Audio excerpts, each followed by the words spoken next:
क्या कांग्रेस की चुनावी जीत अब सीमित दायरे में सिमटती जा रही है? क्या पार्टी की रणनीति एक खास वोट बैंक पर ज्यादा निर्भर हो गई है? और क्या यही वजह है कि व्यापक जनाधार बनाने में कांग्रेस को मुश्किल हो रही है? असम, केरल, पश्चिम बंगाल और तमिलनाडु के हालिया विधानसभा चुनाव नतीजों ने इन सवालों को फिर से चर्चा के केंद्र में ला दिया है। सबसे ज्यादा चौंकाने वाला आंकड़ा असम से सामने आया है, जिसके बाद से कांग्रेस की चुनावी रणनीति पर सवाल उठने लगे हैं। क्या कांग्रेस भाजपा को सत्ता से बाहर करने के लिए केवल एक समुदाय पर निर्भर है या होती नजर आ रही है?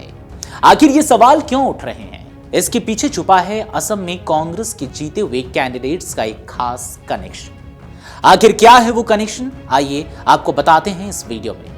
नमस्कार, आप देख रहे हैं अमरउजाला.com और मैं हूं आपके साथ आदर्श शाह। दरअसल हालिया विधानसभा चुनावों के आंकड़े कांग्रेस पार्टी के उम्मीदवार चयन और उसकी चुनावी सफलता के पैटर्न पर नई बहस छेड़ रहे हैं। असम, केरल, पश्चिम बंगाल और तमिलनाडु, इन चार राज्यों के नतीजों में एक समान रुझान देखा। जहां भी कांग्रेस या उसके गठबंधन को जीत मिली, वह ज्यादातर मुस्लिम बाहुल्य सीटों और मुस्लिम उम्मीदवारों तक सीमित रही। जो सबसे ज्यादा चौंकाने वाली तस्वीर सामने आई है वो असम से है। असम में कांग्रेस को कुल 19 सीटें मिली है। इनमें से 18 सीटों पर मुस्लिम उम्मीदवारों ने जीत दर्ज की है। पार्टी ने यहां 20 मुस्लिम उम्मीदवार उतारे थे, जिनमें से 18 सफल रहे। इसके उलट 79 गैर मुस्लिम उम्मीदवारों में से सिर्फ एक को जीत मिली है। वहीं बीजेपी ने 2026 चुनाव में एक भी मुस्लिम उम्मीदवार को टिकट नहीं दिया।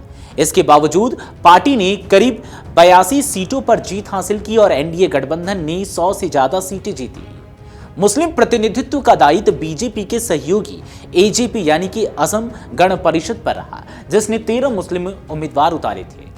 ये बात तो हो गई असम की। ये सिलसिला यही नहीं थमता दिखा। अब आपको बताते हैं केरल का समीकरण। दरअसल केरल की 140 सदस्यीय विधानसभा में 35 मुस्लिम विधायक चुने गए, जिनमें से 30 कांग्रेस नेतृत्व वाले यूडीएफ गठबंधन से हैं। कांग्रेस के 8 मुस्लिम विधायक बने, जबकि उसकी सहयोगी इंडियन यूनियन मुस्लिम लीग के सभी 22 विधायक मुस्लिम हैं। यह आंकड़े दिखाते हैं कि यहां भी कांग्रेस गठबंधन की ताकत अल्पसंख्यक समर्थित इलाकों में ज्यादा केंद्रित रही। वहीं पश्चिम बंगाल में कांग्रेस का मुस्लिम कार्ड नहीं चला। यहां पार्टी को सीमित सफलता मिली। पश्चिम बंगाल में कांग्रेस ने 63 मुस्लिम उम्मीदवार उतारे, जो सत्तारूढ़ दल से भी ज्यादा थे।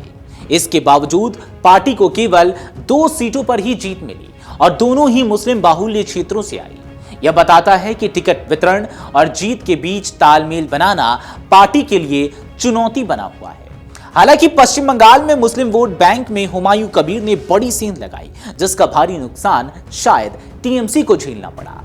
तमिलनाडु में कांग्रेस ने 2 मुस्लिम उम्मीदवार उतारे, जिनमें से एक को जीत मिली। भले ही संख्या कम हो, लेकिन यहां भी सफलता उसी वर्ग में सिमटती नजर आई। आइए अब आपको बताते हैं कांग्रेस का स्ट्राइक रेट और इससे उठता सबसे बड़ा सवाल। दरअसल असम और केरल में कांग्रेस या उसकी गठबंधन के मुस्लिम उम्मीदवारों का स्ट्राइक रेट 80% से ज्यादा रहा है। इसके उलट गैर मुस्लिम उम्मीदवारों का प्रदर्शन काफी कमजोर रहा। राजनीतिक जानकारों का मानना है कि यह आंकड़े कांग्रेस की एक मजबूत लेकिन सीमित सामाजिक पकड़ को दिखाते हैं। पार्टी अल्पसंख्यक वोट बैंक में तो प्रभावी है, लेकिन अन्य वर्गों जैसे हिंदू, ओबीसी और आदिवासी मतदाताओं के बीच अपनी पैठ मजबूत करने में उसे कठिनाई हो रही है। अब यह जान लीजिए कि बीजेपी की रणनीति कितनी अलग रही। दूसरी ओर बीजेपी ने असम में एक भी मुस्लिम उम्मीदवार को टिकट नहीं दिया, फिर भी बड़ी जीत हासिल की। पार्टी ने मुस्लिम बाहुल्य सीटों पर सहयोगी दलों के जरिए चुनावी समीकरण साधा और स्थानीय बनाव, बाहरी जैसे मुद्दों को केंद्र में रखा। कुल मिलाकर ये नतीजे यह नहीं बताते कि कोई एक समुदाय पूरी तरह किसी पार्टी के साथ खड़ा है, लेकिन यह जरूर संकेत देते हैं कि कांग्रेस अगर राष्ट्रीय स्तर पर मजबूत वापसी करना चाहती है तो उसे व्यापक सामाजिक गठबंधन खड़ा करने की दिशा में अपनी रणनीति पर नए सिरे से विचार करना होगा। ये तमाम रिपोर्ट आंकड़ों के मुताबिक है। इस पर आपकी क्या राय है, कमेंट सेक्शन में जरूर बताते जाएं। अगर आप ये वीडियो YouTube पर देख रहे हैं तो हमारे चैनल को सब्सक्राइब कर बेल आइकन दबाएं और Facebook पर देख रहे हैं तो हमारे पेज को लाइक करें।